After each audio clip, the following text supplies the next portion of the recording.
Of all things coming down the pike soon for the Supreme Court, birthright citizenship is a big one. And so far, at least, the justices seem potentially divided on this issue. Talk about what you expect. So there's two things happening in this case. One is the merits. Can Trump order an end to birthright citizenship? On that question, the justices actually seem united. None of them wanted to defend Trump's order.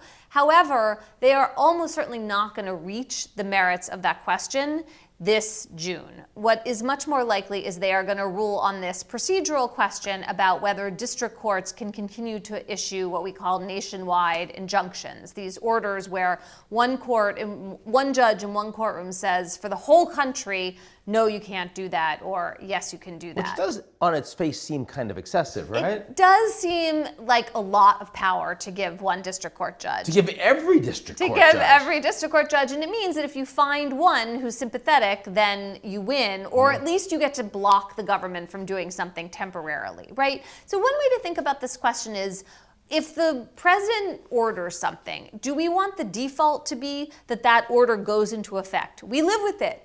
We find out what it's like, right? This is how democratic process works. Or do we want judges to be able to pause everything while the underlying legal questions get resolved on the merits, which can take a couple of years often? So that's like one way to think about this. The justices, you're right, seemed very divided.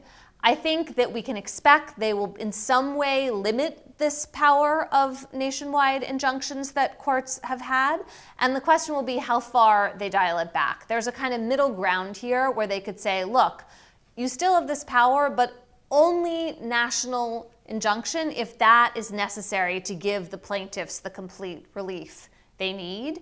And sometimes that is not necessary. Sometimes you have a limited number of plaintiffs in one place and you can just issue an order with regards to them that does not affect everybody everywhere.